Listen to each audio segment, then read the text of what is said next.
एक जंगल में रहने वाली लूसी कबूतरी, छोटू तोती और टूनी चिड़िया एक पेड़ की टहनी पर बैठकर आपस में यूं बात कर रहे थे। लूसी, क्या बात है? पिछले 2-3 दिनों से तुम दिखाई नहीं देती। टूनी, यहाँ पर मेरा घोंसला बिखरा और वहाँ सर्दी के दिन शुरू हो गए, इसलिए एक मजबूत घोंसला बनाना चाहती थी। उसमें लगने वाली टहनी और लकड़ी को इकट्ठा कर रही थी। तो मिले तुम्हें लकड़ियाँ? कहाँ टूनी, बस उसी की खोज में व्यस्त हूँ। मेरी छोड़ो, तुम हमेशा मुस्कुराते हंसते रहती हो, पर आज कुछ उदास सी लग रही हो। थोड़ी उदास नहीं लूसी, बहुत ज्यादा उदास हूँ। मेरी भी चिंता घोंसले को लेकर ही है। गर्मी के दिनों में तो ठंडी हवा के लिए यूं ही छोड़ दिया था, फिर बरसात का मौसम शुरू हुआ, इसलिए घोंसला बनाने का मौका ही नहीं मिला। अब बिना मरम्मत के रहना बहुत मुश्किल है।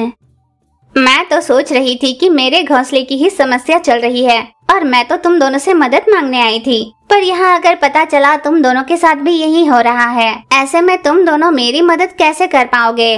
छोटू तोती, तुम्हारे घोंसले में भी मरम्मत की जरूरत है।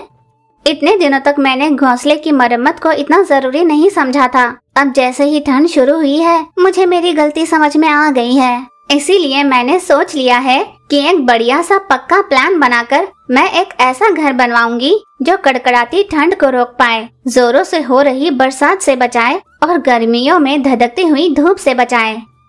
देख लिया, हम तीनों लंबे अरसे से दोस्त हैं, फिर भी कभी हमने आपस में एक दूसरे की समस्या के बारे में बात नहीं की। सही कहा, पर ऐसा कभी कोई संदर्भ भी तो नहीं आया था। हाँ, सही कहा। और हम तीनों अपनी समस्या को अच्छे से जान भी चुके हैं। मुझे एक अच्छा सा उपाय सूझा है। अगर तुम्हें अच्छा लगा तो कह देना अच्छा है, और अगर ना पसंद आए तो कह देना कि नहीं, पर हमारी दोस्ती में कोई दरार नहीं आनी चाहिए।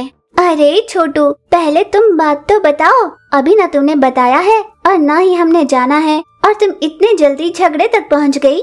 टूनी, हम इसके बारे में अच्छे से जानते ही है ना कि ये जब कोई बात सोचती है तो उसके जड़ तक जाती है, अच्छे बुरे की भी सोच लेती है।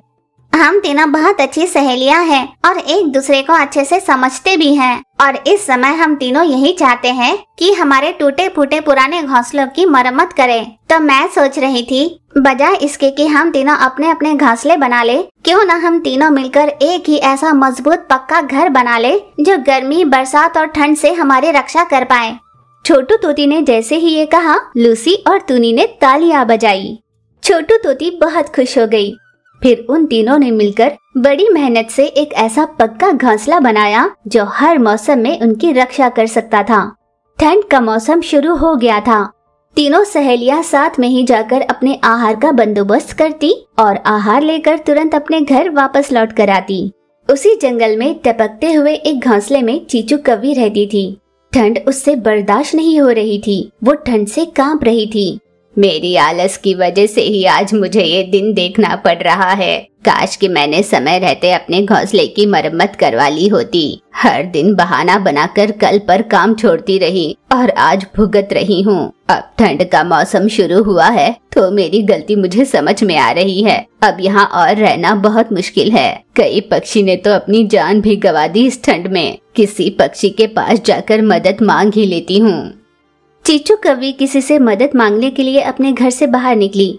ओले बरस रहे थे। चीचू जब यूं उड़ती जा रही थी, उसकी नजर उन 3 पक्षी के बनाए हुए पक्के घर पर पड़ी। वो बड़ी आस से उस घर के दरवाजे पर गई और दरवाजा खटखटाया। वे तीनों सो रहे थे। लूसी कबूतरी ने दरवाजा खोला। बाहर ठंड में कपकपाती चीचू कौवी दिखाई दी। क्या हुआ चीचू, क्या बात है? कुछ भी नहीं लूसी। अच्छा, अगर कुछ भी नहीं है तो यहाँ क्यों आई हो? लूसी, मेरी बात तो सुनो। देखो चीचू, कड़ाके की ठंड पड़ रही है, तुम जल्दी से बताओ कि किस लिए आई हो। हाँ लूसी, मैं यही तो कहने आई हूँ। मेरा घोंसला बिखर चुका है। क्या मुझे तुम्हारे घोंसले में थोड़ी जगह मिलेगी? बस घर के किसी कोने में सो जाऊंगी, सुबह होते ही चली जाऊंगी। हम तीनों के लिए ही घर पर इतनी जगह नहीं है। अब भला हम तुम्हें जगह कहाँ से देंगे? तुम्हें कहीं और कोशिश करनी चाहिए। तुम कहीं और जाओ तो मैं दरवाजा बंद कर सो जाऊंगी। बेचारी चीचू कौवी उसे विनती करने लगी, पर लूसी कबूतर ने उसकी एक न सुनी और दरवाजा बंद कर कंबल ओढ़कर सो गई। यूं ही दिन बीत रहे थे। अंधेरा होते ही चीचू कौवी आकर उनसे विनती करने लगती। लूसी कबूतरी और छोटू तोती उसे ये कहकर वापस भेज देते कि घर पर उसके लिए जगह नहीं है। एक दिन चीचू कौवी फिर से आई। उस दिन उसकी बात टूनी चिड़िया से हुई। टूनी चिड़िया ने घर में उसे रहने के लिए थोड़ी सी जगह दे दी। लूसी कबूतरी और छोटू तोती ने टूनी चिड़िया के साथ बहस कर ली। टूनी चिड़िया ने चीचू कौवी को अपने ही पलंग पर सोने के लिए जगह दी। सभी पक्षी साथ में मिलकर अपने लिए आहार बनाते और मिलजुल कर खाया करते। उस दिन से वे सभी एक साथ एक ही घोंसले में एक दूसरे की सहायता कर खुश रहने लगे। एक जंगल में टूनी चिड़िया, लूसी कबूतर, मही चील, छोटू तोती और चीचू कौवी नाम की पक्षी अपनी मनपसंद जगह पर अपना घोंसला बनाकर आहार का इंतजाम कर खुशी से रहा करती थी। इस तरह वे सभी पक्षी अपनी सहूलियतों को पूरा कर आस पड़ोस में ही रहा करती थी। उनमें टूनी चिड़िया और चीचू कौवी की खेती आस पड़ोस में ही थी, जिस वजह से उन दोनों में अच्छा स्नेह था। पर चीचू कौवी अपनी स्वार्थ की ज्यादा सोचा करती थी।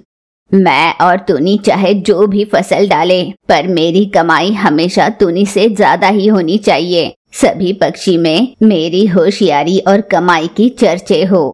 यूं मन ही मन सोचा करती, पर टूनी से दिखावे के लिए प्यार से बात करती थी।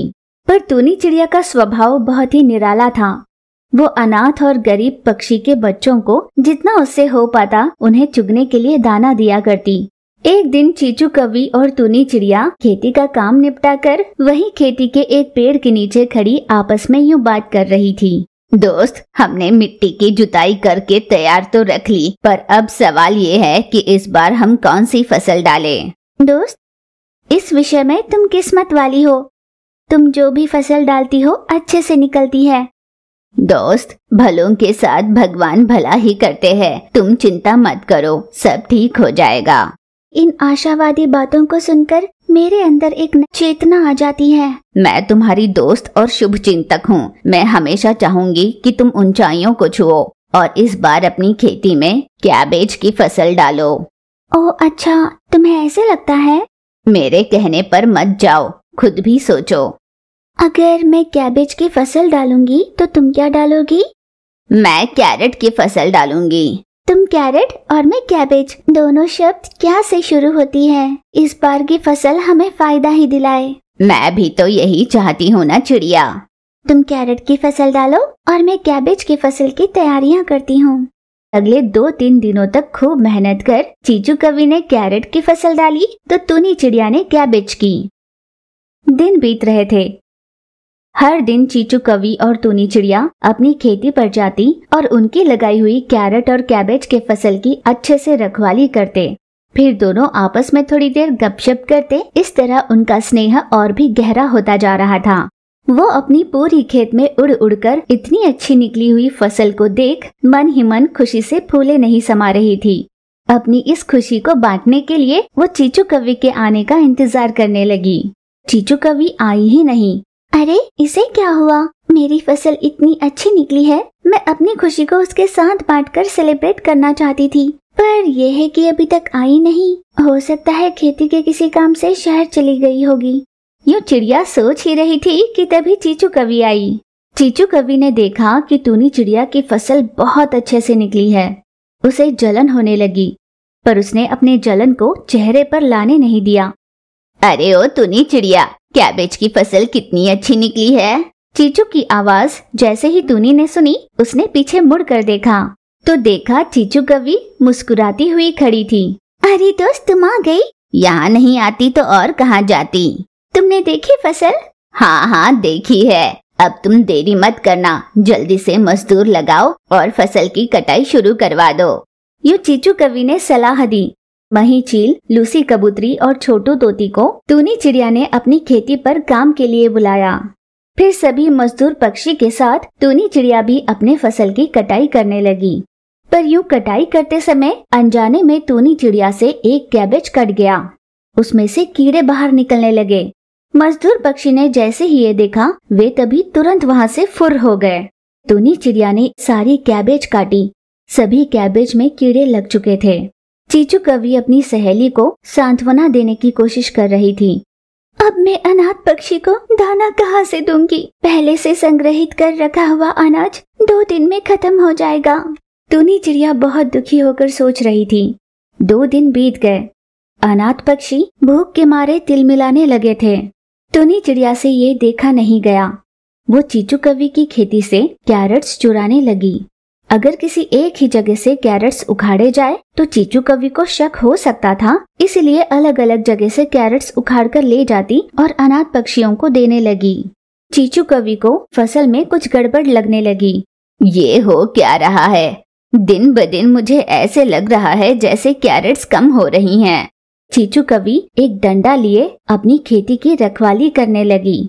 इतने में उसकी खेती पर टूनी चिड़िया आई। उसने चारों ओर नजर घुमाकर देखा कि कोई उसे देख नहीं रहा।